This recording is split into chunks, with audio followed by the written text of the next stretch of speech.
আসসালামু আলাইকুম। সবাইকে স্বাগত জানাচ্ছি। আমি নাসরুল ইসলাম তন্ময়। শুরুতে বিআরবি কেবল সংবাদ শিরোনাম জানিয়ে দিব সর্বশেষ গুরুত্বপূর্ণ আপডেট সংবাদ। শুরুতে শিরোনাম। সরকারের নতজানু নীতির কারণে সীমান্তে আগ্রাসন হচ্ছে, অভিযোগ করলেন বিএনপির মহাসচিব মির্জা ফখরুল ইসলাম আলমগীর। এরপর জানিয়ে দিব প্রবাসী আয়ে করের বোঝা, যে সংকট তৈরি হতে পারে বাংলাদেশের অর্থনীতিতে। প্রিয় দর্শক, আপনারা জানেন বিদেশ থেকে টাকা পাঠালে কোনো প্রকার কর দিতে হতো না, কিন্তু চলতি বাজেটে বিদেশ থেকে টাকা পাঠালে কর দিতে হবে, এমনটাই জানিয়েছে বাংলাদেশ ব্যাংক। এ বিষয়ে গুরুত্বপূর্ণ সংবাদ থাকবে বন্ধুরা। সম্পূর্ণ সংবাদটি জানতে ভিডিওটি না টেনে দেখতে থাকুন। জানাবো সেন্ট মার্টিন সংলগ্ন বাংলাদেশ মিয়ানমার পরিস্থিতি, যা বলল আইএসপিআর।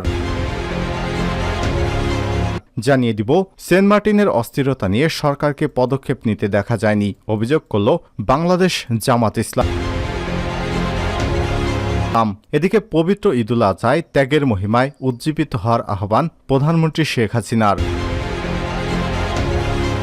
এবং সর্বশেষ জানিয়ে দিব ঈদের দিনও রাফায় ইসরায়েলের ভয়াবহ হামলা। ঈদের দিনেও রাফায় হামলা করেছে ইহুদিবাদী ইসরায়েল। এতে 2 ফিলিস্তিনি নিহত হয়েছেন রোববার। কাতার ভিত্তিক সংবাদ মাধ্যম আল জাজিরার এক প্রতিবেদনে সব তথ্য উঠে এসেছে। প্রতিবেদনে বলা হচ্ছে, ইসরায়েল রাফায় তাল সুলতান এলাকায় হামলা চালিয়ে 2 জন নিরীহ ফিলিস্তিনিকে হত্যা করেছে। এ সময় আরও কয়েকজন আহত হয়েছে। তাদেরকে অ্যাম্বুলেন্সে নেওয়ার সময় সেগুলোকে লক্ষ্যবস্তু করা হয়েছে। আল জাজিরার হানি মাহমুদের মতে, পশ্চিম রাফার তালা সুলতান এখনও যুদ্ধের কারণে বাস্তুচ্যুত শতাধিক ফিলিস্তিনি পরিবারকে হোস্ট করে। ইসরায়েলের সর্বশেষ তরঙ্গের হামলায় আশেপাশের এলাকাটি বিশেষভাবে ক্ষতিগ্রস্ত হয়েছে। এতে অনেক বাড়িঘর এবং নাগরিক সুবিধা ব্যাহত হচ্ছে। প্রিয় দর্শক, এতক্ষণ শুনছিলেন সংবাদ শিরোনাম, এবারে বিস্তারিত। তবে তার আগে বন্ধুরা, আপনি কোন স্থান থেকে আমাদের সংবাদটি দেখছেন কমেন্ট করে জানিয়ে দিন এই সংবাদ সম্পর্কে আপনার মূল্যবান মতামত। প্রিয় দর্শক, আপনি যদি আমাদের চ্যানেলে নতুন হয়ে থাকেন, ভিডিওটি দেখতে দেখতে চ্যানেলটি সাবস্ক্রাইব করে রাখুন, যাতে করে আমাদের লেটেস্ট আপডেট সংবাদগুলো সবার আগে আপনার কাছে পৌঁছে যায়। এবার বিস্তারিত। সরকারের নতজানু নীতির কারণে সীমান্তে আগ্রাসন হচ্ছে, মির্জা ফখরুল।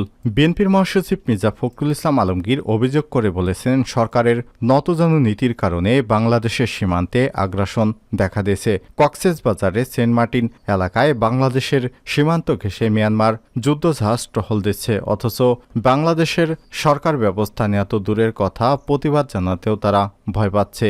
একটা বিবৃতি পর্যন্ত দিতে সাহস পাচ্ছে না। বাংলাদেশের শত্রুরা দেশের বাউন্ডারি তছনছ করে দিচ্ছে, সরকার চুপ হয়ে আছে। তাদের এই নীরবতা প্রমাণ করে এই সরকার একটি নতজানু সরকার, যে কারণে সীমান্তে আগ্রাসন হচ্ছে।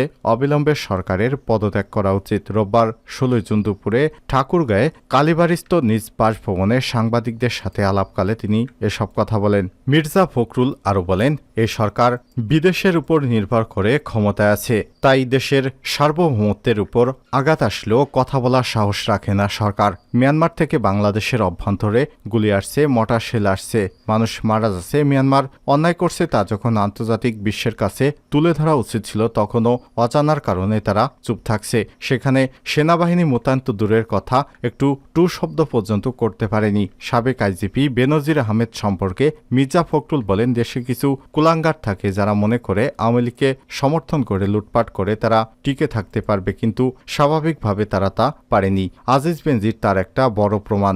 সরকারই তাদের বানিয়েছে, ব্যবহার করছে, আবার নিঃস্বার্থেই তাদের বলির পাঠা বানিয়ে ছেড়ে দিয়েছে। এ সময় মির্জা ফখরুল আরও বলেন, দেশের মানুষ খুব খারাপ অবস্থার মধ্যে আছে। কাগজে কলমে দেশে উন্নত আর মানুষের মাথাপিছু আয় বাড়ানো হলেও মানুষের হাতে আজ টাকা নেই। ব্যাংকগুলো লুটপাট করে শেষ করে দিয়েছে। ঈদে পশুর হাটে কোনো লোক নেই, সাধারণ মানুষের হাতে কোরবানির পশু কেনার টাকা নেই। সবকিছু মানুষের ক্রয় ক্ষমতার বাইরে চলে গেছে। এ সময় জেলা বিএনপির সহসভাপতি অ্যাডভোকেট আব্দুল হালিম, সাধারণ সম্পাদক মির্জা ফয়সাল আমিন, সাংগঠনিক সম্পাদক পয়গম আলী, দপ্তর সম্পাদক মামুনুর রশিদ, পৌর সভাপতি শরীফুল ইসলাম, সদর থানা সভাপতি আব্দুল হামিদ, যুবদল সভাপতি চৌধুরী আবদুল্লাহ আবু নূর, ছাত্রদল সভাপতি কায়েস ও অন্যান্য নেতাকর্মীরা উপস্থিত ছিলেন। প্রবাসী আয়ে করের বোঝা যে সংকট তৈরি হতে পারে। মধ্যপ্রাচ্যের দেশ কুয়েতে থাকেন বাগেরহাটের কবির হোসেন। দেশে থাকা স্ত্রী সন্তানের ভরণ পোষণের জন্য স্ত্রীর অ্যাকাউন্টে প্রতি মাসে ব্যাংকের মাধ্যমে টাকা পাঠান তিনি। এছাড়াও রোজার ঈদ, কোরবানিতে ছোট ভাই সহ নিকটাত্মীয়দের অ্যাকাউন্টে উপহার হিসেবে টাকা পাঠান তিনি। ঈদ কিংবা উৎসবে তিনি তার ছোট ভাই মিজানুর রহমানের অ্যাকাউন্টেও টাকা পাঠাতেন, তবে এতে কোনো কর দিতে হতো না। কিন্তু নতুন বাজেট প্রস্তাবনায় অনুযায়ী স্বামী, স্ত্রী, ছেলেমেয়ে বা বাবা মা ছাড়া অন্য কারো অ্যাকাউন্টে টাকা পাঠালে তার উপর কর বসবে। এর আগে ভাই বোন কিংবা নিকটাত্মীয় সহ যে কোনো অ্যাকাউন্টে কর ছাড়াই টাকা পাঠানোর সুযোগ ছিল। নতুন বাজেটে রেমিট্যান্স পাঠানোর সংজ্ঞায় পরিবর্তন আনার কারণে এই সংকট তৈরি হচ্ছে। জাতীয় রাজস্ব বোর্ড এনবিআর বলছে, বিদেশ থেকে এই পাঠানো অর্থ আয় হিসেবে গণ্য হবে, যে কারণে এর উপর কর প্রদান করতে হবে গ্রহীতাদের। বছর শেষে আয়কর রিটার্নের করদাতাকে তা দেখাতে হবে। এনবিআরের সাবেক চেয়ারম্যান আব্দুল মজিদ বিবিসি বাংলাকে বলেছেন, বিদেশ থেকে টাকা পাঠানো নিয়ে অনেক ধরনের দুর্নীতিও হয়। নতুন বাজেটের এই সিদ্ধান্ত বাস্তবায়ন হলে সেটি বন্ধ হবে। অর্থনীতিবিদরা বলছেন, এনবিআরের এই প্রস্তাব ভালো, কিন্তু এই সিদ্ধান্ত পরিস্থিতিকে কিছুটা জটিল করে তুলবে।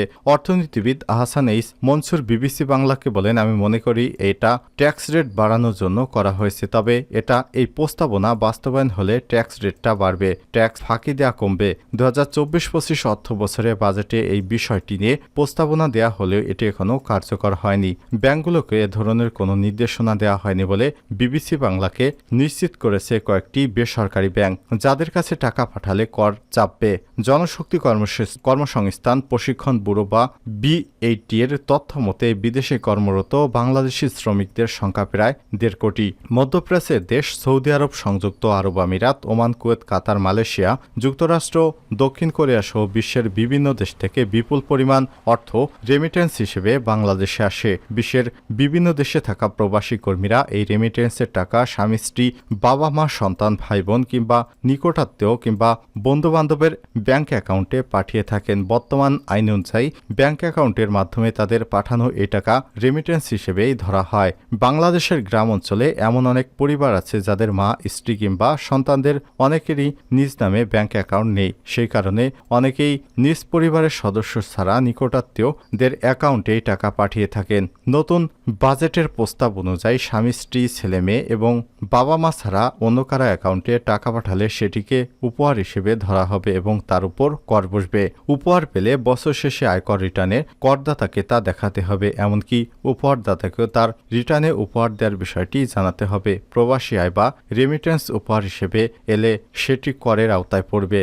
বিদেশ থেকে অনেকেই দেশে টাকা পাঠান, তবে ব্যাংকিং চ্যানেলে আসা সব টাকাই রেমিটেন্স নয়। বৈধ চ্যানেলের মাধ্যমে রেমিটেন্স পাঠাতে উৎসাহ দিতে ব্যাংক থেকে প্রণোদনা দেওয়া হয়।